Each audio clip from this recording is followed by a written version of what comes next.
各位好，欢迎来到本期的美股坐标系。巴菲特在2024年能源股低迷延续到2025年的时候，于2025年 Q4 季度悄悄把雪佛龙的仓位又加了7%。伯克希尔持有 CVX 的市值现超过200亿美元，这个老头从来不做没把握的事儿。与此同时，上周美以联合空袭伊朗核设施的消息一出，布伦特原油当天跳涨超过6美元，直接站上每桶90美元。波斯湾沿岸各国军队进入戒备状态，霍尔木兹海峡这条全球21%石油运输必经的水道封锁风险被评级机构标注为近10年最高。你现在打开任何财经媒体，标题清一色是石油要涨，但大多数人停在这里，不知道下一步该怎么办。今天这期我们聚焦一个问题，在霍尔木兹封锁情景下，雪佛龙到底是不是最值得持有的石油股？买点现在到了吗？我会给你完整的逻辑，包括看涨的理由，也包括你必须知道的风险。一条海峡卡住全球油脉。先花3分钟讲清楚背景，因为不理解地缘就不理解 CVX 为什么值得关注。霍尔木兹海峡最窄处只有33公里，两侧是伊朗和阿曼，每天大约有1700万桶原油从这里通过，占全球海运石油贸易的将近1/3。沙特、科威特、伊拉克、阿联酋这些国家的石油出口几乎全部经过这里。你可以把它想象成一条只有一个出口的地下停车场，只要出口堵死，里面的车再多也出不来。美以空袭之后，伊朗方面已经多次发出封锁威胁。伊朗革命卫队在海峡附近部署了反舰导弹和水雷布设船只。根据目前已披露的情报，伊朗具备在72小时内封锁海峡的实际能力。当然，封锁不等于开战，这里有3种情景。情景1，短暂骚扰，2周拦截少量油轮，迫使运费飙升，油价短期冲击90、100美元区间。情景2，中度封锁3个月，全球能源供应链被迫重新路由，绕道好望角，运输成本暴增，油价突破100美元。情景3，长期封锁，3个月以上，这基本等于全面战争前兆，油价预期150美元以上，但届时全球经济本身也会剧烈动荡。我们今天主要分析前2种情景，因为那是大概率事件，也是 CVX 受益最直接的场景。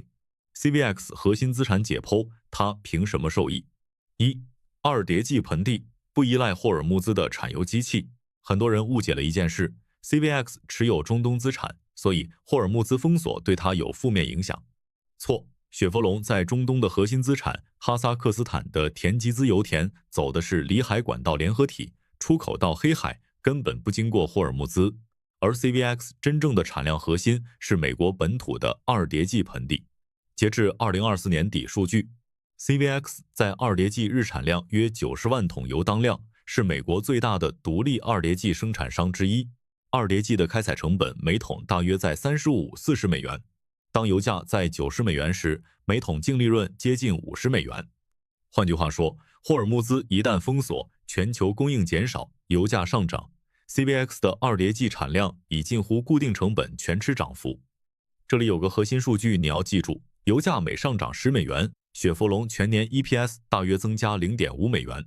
油价从80涨到90，对 CVX 来说不是感觉好点了，是突然猛起来了。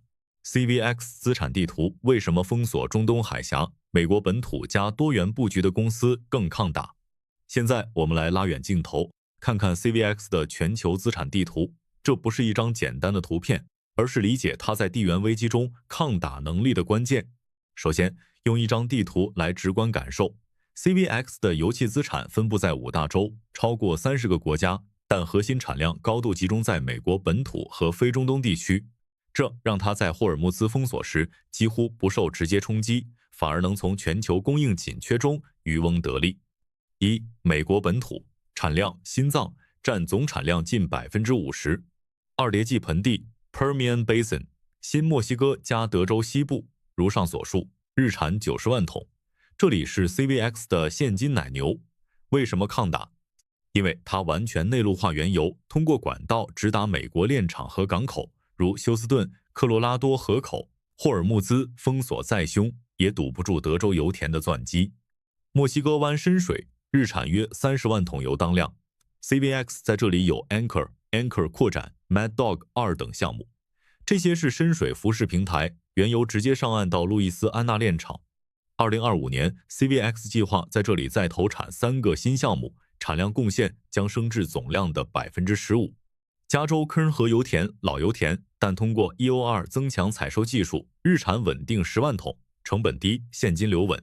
本土优势总结：美国油气产量占全球 20%， 但出口能力强。封锁中东后，美国 WTI 原油将溢价， CVX 本土原油卖得更贵，这就是美国能源独立的红利。中东乱，美国油商赚。2. 哈萨克斯坦 Tengiz 里海管道，中亚隐形王牌，绕开霍尔木兹。Tengiz 油田 CVX 持股 50%， 与 Exxon、Kazmoney Gas 合资，全球最大未开发油田之一，储量超60亿桶，日产超50万桶。2025年未来增长项目完工后，将翻倍至100万桶。关键 CPC 管道，原油从里海西部上岸，经俄罗斯黑海港口 Novorossiysk 出口到欧洲、亚洲，全程不碰霍尔木兹。乌克兰危机时，这条线就证明了韧性绕行能力强。为什么牛 ？Tengiz 成本约$40每桶，高油价下利润率 50% 以上。封锁情景下，这里原油需求暴增。3. 澳洲和东南亚 LNG 霸主，天然气双保险。澳洲 Gorgon 的 Wheatstone LNG 项目，全球最大 LNG 出口项目，年产能超2000万吨。2025年扩产后，CVX LNG 收入预计占总营收 15%。为什么抗打？天然气是石油的影子燃料，霍尔木兹封锁同时影响 LNG 船只，澳洲 LNG 溢价将拉升。CVX 这里有现成产能，船队升级中。4. 圭亚那 Stabroek 区块与南美布局，通过530亿美元收购 Hescon 仲裁中，预计2026年中敲定。CVX 将获 Stabroek 30%权益，储量110亿桶，已探明 Payara、Yellowtail 等。2025年起日产超60万桶。供应路径：从圭亚那直达美国东海岸炼厂，绕过大西洋热点，成本低，高回报。其他南美，巴西预岩层产量增长潜力大。5. 中东、非洲、非核心，风险对冲已做好。中东仅占产量 10%， 但这些资产多走陆上管道或欧曼出口，不全靠霍尔木兹。非洲尼日利亚、刚果、深水项目出口欧洲。核心结论：霍尔木兹封锁等于全球供应减 20%， 但 CVX 产量路径 0% 直接受阻。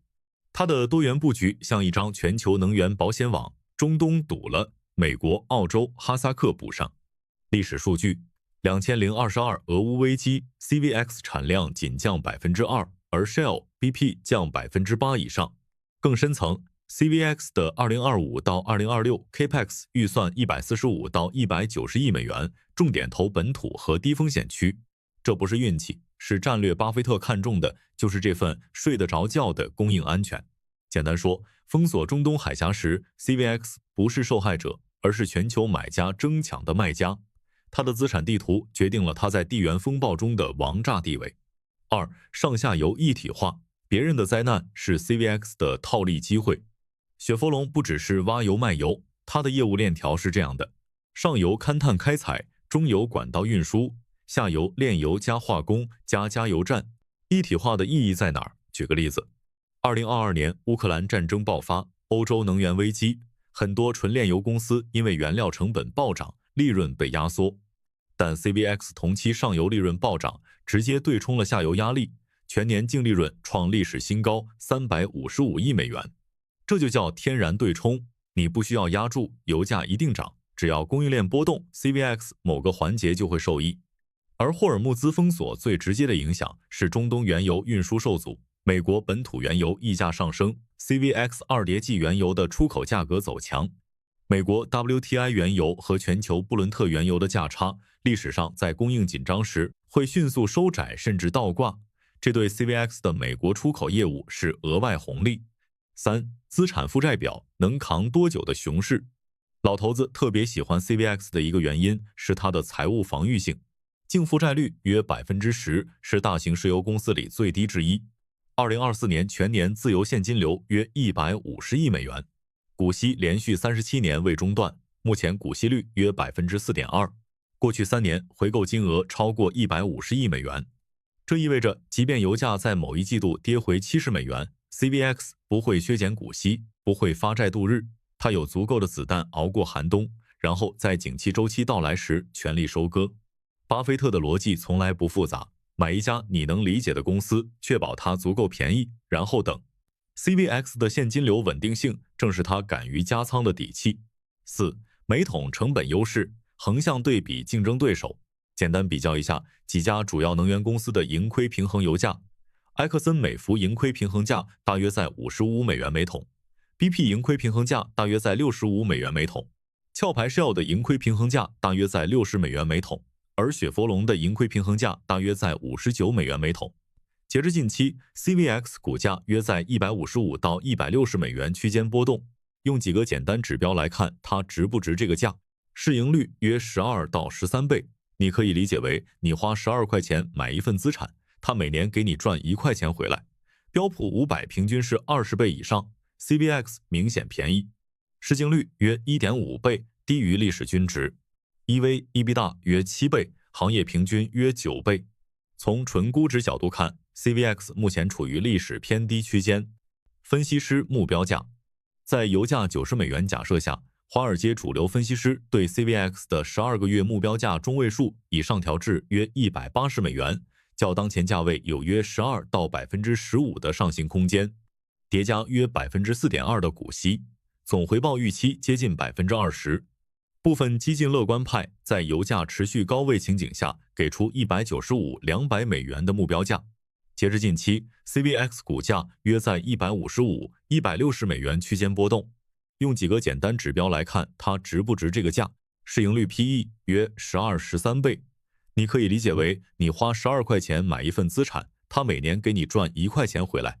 标普500平均是20倍以上 ，CVX 明显便宜。市净率 PB 约 1.5 倍，低于历史均值。EV/EBITDA 约7倍，行业平均约9倍。从纯估值角度看， CVX 目前处于历史偏低区间。分析师目标价，在油价90美元假设下，华尔街主流分析师对 CVX 的12个月目标价中位数已上调至约180美元，较当前价位有约15% 的上行空间，叠加约4.2%的股息，总回报预期接近20%。部分激进乐观派在油价持续高位情景下给出195-200美元的目标价。3种情景下的股价推演。情景1，油价维持85-95美元 ，CVX 全年 EPS 约16-17美元，合理估值区间165-175美元，当前价位已经接近合理价，向上空间有限，但股息可观。情景2，油价突破100美元 ，EPS 提升至18-19美元，估值修复空间较大，股价有望触及180-190美元。情景3，油价跌回75美元。风险情景 EPS 回落至14美元左右，股价可能调整至143-145美元支撑区间，但 CVX 本身基本面未受损，反而是更好的买入机会。买点到了吗？我的看法是，当前不是最完美的买点，但是一个可以开始分批建仓的位置。原因有3：第一，地缘溢价已经部分 price in， 油价从80涨到90。CVX 股价也从145涨到了158附近，追涨买入意味着你的安全边际在压缩。第二，如果局势在未来1-2个月出现缓和信号，油价可能快速回落58美元 ，CVX 跟着回调8%，那才是更舒服的介入点。第三，如果你相信局势会持续恶化，等不了一点，那分3批买入是更理性的做法。第一批，现价附近建立30%仓位。第二批，如果回调至148-150区间，追加40%。第三批，确认油价站稳90美元以上，补其剩余30%。核心逻辑永远是，不是赌地缘政治走向，而是买一家在任何油价环境下都能活得好的公司，等地缘溢价兑现。最后说节目的老规矩，聊聊你必须知道的3个风险。风险1，需求侧塌方。如果美国或中国经济衰退超预期，需求崩塌会压制油价，盖过任何供应端利好。风险2，能源转型提速，电动车渗透率加速，长期来看会影响石油需求预期，这是任何传统能源股都绕不过的结构性压力。风险三 ，Hess 并购案拖累 CVX 收购。Hess 的交易仍面临仲裁程序，如果最终裁定失利，损失圭亚那优质资产，会影响公司长期增长故事。今天这期我们做了一件事，把巴菲特的增持逻辑跟霍尔木兹地缘风险跟 CVX 的资产结构系统的串联起来。投资从来不是赌对一个方向，而是找到一个在多种情景下都能给你回报的标的。CVX 不是完美的，但它是当前宏观环境下风险收益比最清晰的能源标的之一。最后问大家一个问题，也是我希望在评论区看到讨论的：你认为霍尔木兹封锁会持续多久？你的 CVX 买点在哪儿？如果这期内容对你有帮助，点赞、订阅、开启小铃铛，我们下期见。